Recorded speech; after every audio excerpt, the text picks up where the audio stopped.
ram ngay lai Jerusalem boy na chum gì na bia ram khi lung mai riang vai re thei fa te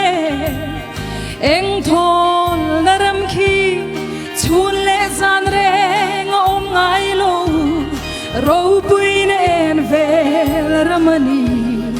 mangai lal nun ne man kata abuat sai ram khi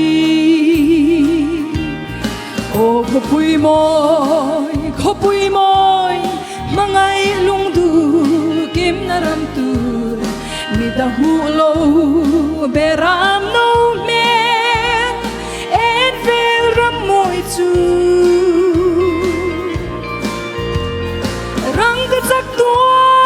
lai leng ten he khovel ram re hingai lovin beram no liam du kha fakin ne na lamoyan sa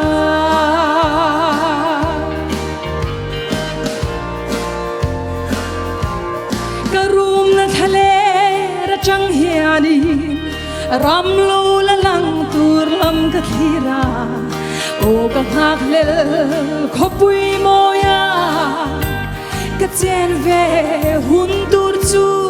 kadam lai ni te atla khun ni beram no hliam du kha fakin ki dang lam va nun khi changin ne na hla ka sang o khopui moi mangai lung du kim na ram tu mi ta hu lo beram no me en vel ram moi chu rang ka chak tua lai leng ten he khovel ram re hingai lovin beram no liam du kha fakin ne na lamoyan sa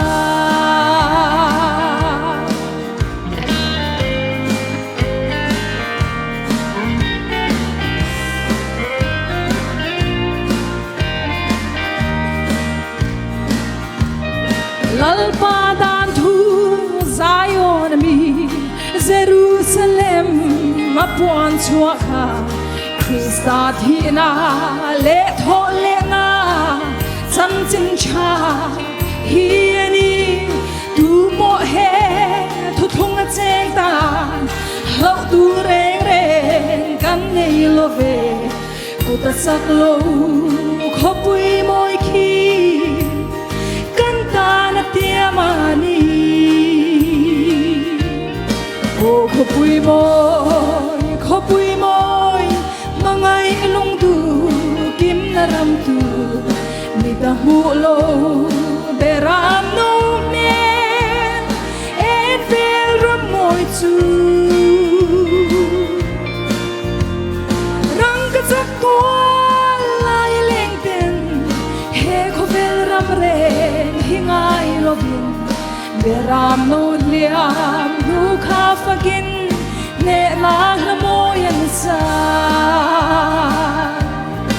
o khopui moi mangai lung du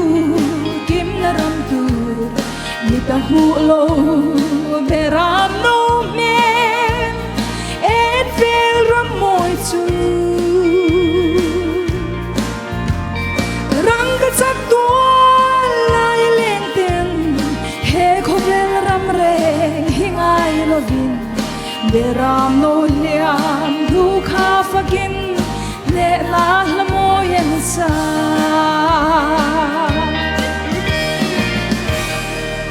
amen lalpan ro pe na changrot se